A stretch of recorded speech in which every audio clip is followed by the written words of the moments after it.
ওয়াকার এবং র একত্র করে ষড়যন্ত্র করেছে যে লালমনিরহাট জেলাকে অস্থিতিশীল পরিস্থিতি তৈরি করতে হবে।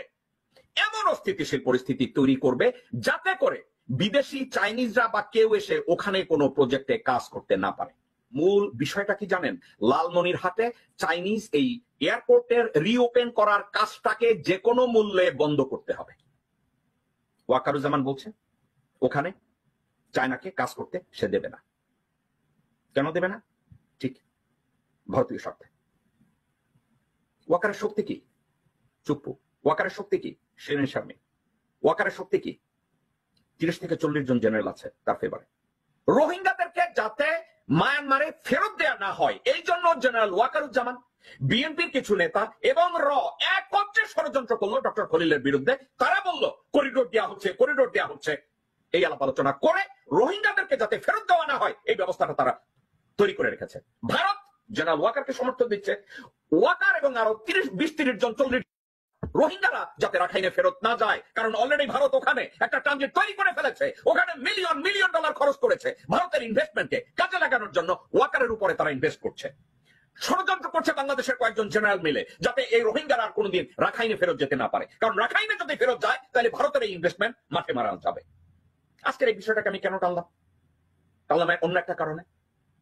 আপনারা জানেন, ইতিমধ্যে খবরের কাগজে দেখেছেন যে লালমনিরহাট জেলার পাটগ্রাম এবং হাতীবাঙ্গা থানা আক্রমণের মুখে পড়েছে।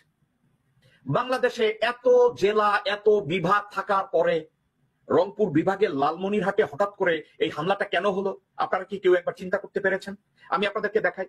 হাতীভাঙ্গা এবং পাটগ্রাম দেখেন, এখানে হামলা হয়েছে বুধবার 3রা জুলাই। এখানে হামলা হয়েছে। আবার দেখেন এখানে হামলা হয়েছে। আবার দেখেন এখানে হামলা হয়েছে। আপনারা বলছেন ভাই এটার সাথে আপনি কি বুঝাতে চাচ্ছেন? কি বুঝাতে চাচ্ছি দর্শকবৃন্দ, আর পারি না। অনেক সময় আমি চিন্তা করি কি জানেন, আপনাদের সামনে আর এগুলো নিয়ে আমি আর কথা বলবো না। আমি চিন্তা করি আর টকশো করবো না। আমার টকশো করার দরকার নেই। আপনাদের সামনে এসব নিয়ে আলোচনা করার আর দরকার নেই। আমি যে কমিশন কথা না বললে কিছু আসবে যাবে না।